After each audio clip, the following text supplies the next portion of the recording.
I'm sorry to disappoint my bro Dan Gladman, who was so excited to talk about Colin Sexton and the rest of the draft class. But we got to talk about all the players that are suddenly available or potentially will be available once free agency starts on July 1st. No one cares about the first guy on our list, Kevin Durant, because it's pretty much he's going to re-sign with the Warriors.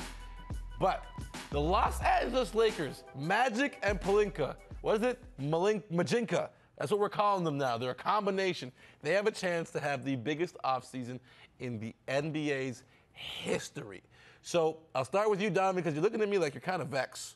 So I'm just going to check in on how you're. Normal. Oh, that's just Donovan face. No, okay. For you. Yeah. Oh, for me? Okay, cool. I'll take that. Most people look at me like that. But for you, how many superstars do the Lakers walk away from free agency with this offseason?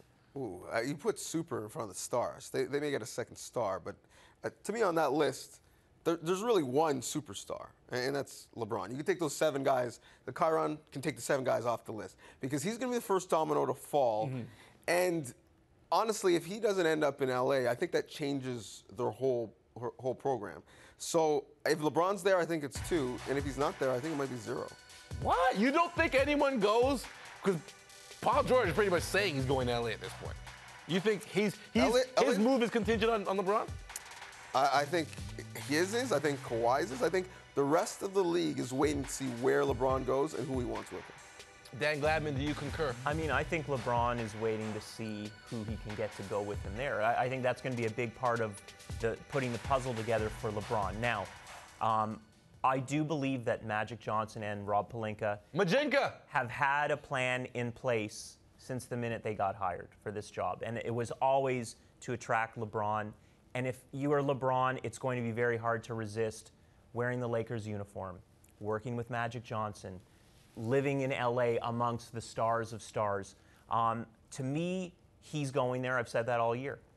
Is Kawhi Leonard going there? And to me, that is the second superstar, to answer your question. Whoa. What's with all the disrespect of Paul George on this show all of a sudden? What happened? Paul George he fell off? Did you watch Kawhi Leonard won an NBA Finals, okay? But Paul George is nowhere near that level. He could be like Chris Bosh 2.0, where he's willing to take on that third role or third person, like what happened in Miami. And there could be a big 3, for sure. But it all starts from LeBron. I think LeBron's going to the Lakers, and I think at worst, one more of those. You know, Kawhi Leonard would have to force a trade from San Antonio, so that muddies the waters a little bit. But one of Chris Paul George, absolutely, I see them going to LA as well. Would you rather give up assets to get Kawhi or get one of those guys just for cap space?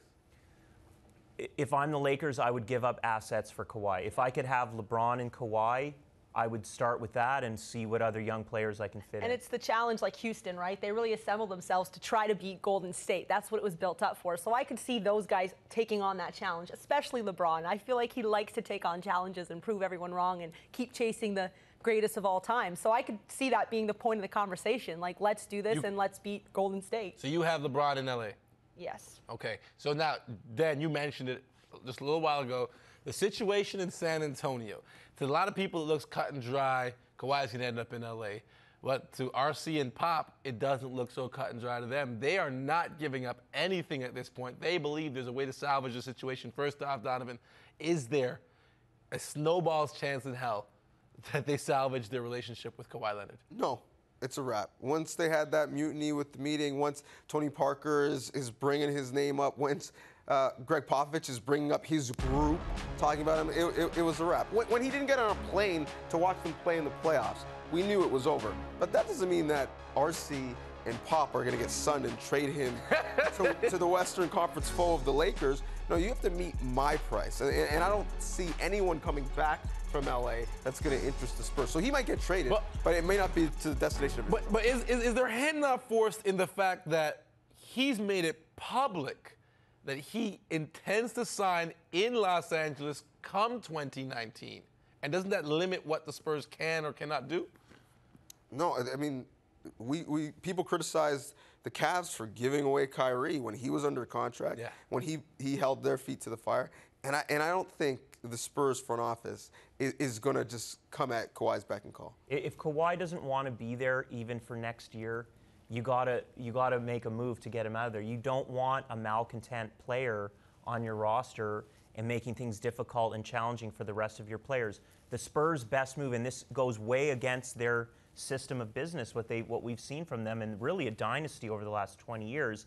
They don't want to be forced to make a trade, but I think in this situation, they have to do it. They have to get him off that roster, and they need to get a little bit of asset in return. I mean, I don't know if it's the Isaiah Thomas contract, or I don't even know if he has a contract right now. He's a free agent. Maybe one of those young players. I mean, if I'm the Lakers, you'd even have to consider parting with Kyle Kuzma if you can get Kawhi Leonard. All right, I got something different for you. Oh. DeMarcus Cousins is the target of the Dallas Mavericks right now, and they think, allegedly, and they think they got a real shot at this guy. I also thought that there was a pretty good marriage in New Orleans between him and the Brow. Where do you see this playing out, knowing that Dallas would probably throw a lot more money? Yeah, and that's kind of when you look at the pro leagues, obviously you look at money, but it's hard to walk away from New Orleans and especially the way they ended their season on that playoff run. And But it was without him, exactly, and he was doing well with them. So, I mean, I would like to see him stay in New Orleans because I love New Orleans. I love the city and the people, and I want him to go there and rock out for another year. But at the same time, like, we're not going to be ignorant and not pretend that money and contracts isn't an issue. And especially with, like, you look at some of the guys at Dallas, Dirk, who's kind of fading out a little bit. I'm sorry to say it, but he's 40. I mean, you called me old earlier. So. Old money. You didn't get the reference. Jeez, I'm never going to do that So again. I could certainly see that as a draw for him. But at the same time, he found a good spot. He hasn't always clicked with his teammates or his program. So it seems like he's in a good place. I would like to see him stay there. All right, we're going to give you the final word on that one because there's still more to come in the show. I'm never going to call you old money again. I apologize when I take it really back. Nice of you. All right. Kevin Knox to the Knicks, and you know what comes after that. They're going to boo. The Knicks don't care who you are. They could have drafted the second coming of Jesus Christ. They still would have booed him. We'll be back with more Hangout after the break. They guys take this kid off TV, man.